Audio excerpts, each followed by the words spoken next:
You can have everything in the world. You can be powerful, you can be successful, you can be influential, but if you don't have God, if your heart is not yielded, then you don't have anything. Imagine you're at a party. The music is loud, everyone is celebrating, the drinks are flowing. Then suddenly, a hand appears on the wall and starts writing.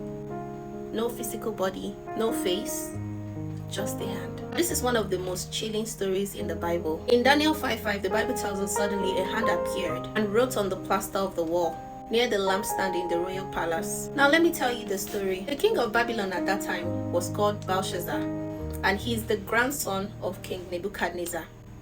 So he decided to throw a party, lavish party, feeling himself. And that party was like few years after he conquered Jerusalem, and then he took the silvers and gold from their temple. Instead of treating these holy items he got from their temple, maybe with respect, in a holy way, he decided to even bring them into that party, like unprovoked. And then he started playing with them. The king and his friends started using it to drink wine, and then they were doing this while praising their false gods. So the king started mocking Israel openly, and then everything changed.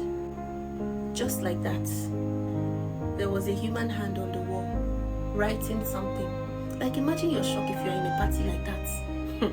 Everywhere scattered, fear filled the room. And the funny thing is, no one could understand the message the hand has written. Not the wise men, not the astrologers, not even the advisors.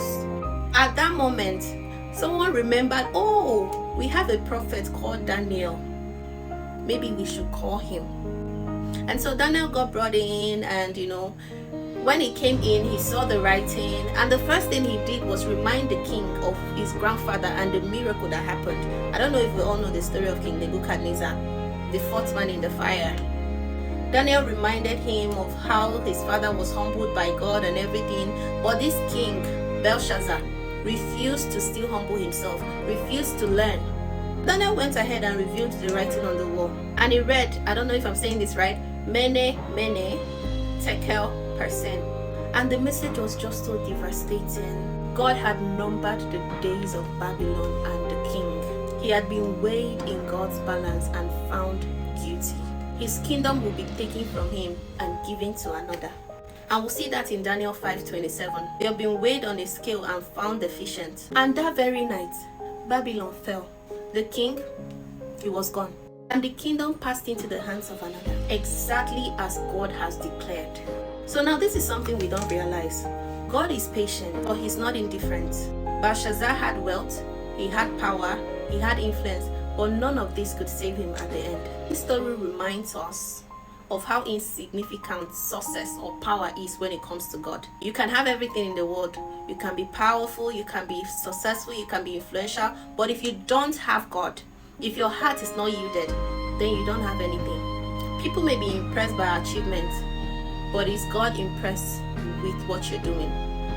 That is the question you should ask yourself. The Bible says in 1 Samuel 16:7 that people look at the outward appearance, but God, he looks at the heart. One day, everyone will be placed on the scale. Everyone will stand before God. We're not going to be judged by wealth. We're not going to be judged by popularity. We're not going to be judged by the influence we have, but by the condition of our heart. That handwriting on the wall was a warning to King Belshazzar, but it's a reminder to us that our relationship with God matters more than anything else. So ask yourself this question today. If God weighed me on a scale, what will be revealed about me? Whatever answer you get, just know there is room for more. There is room for change. There is room to draw closer to God. Give me a follow if you want to see more of me on your screen. Bye.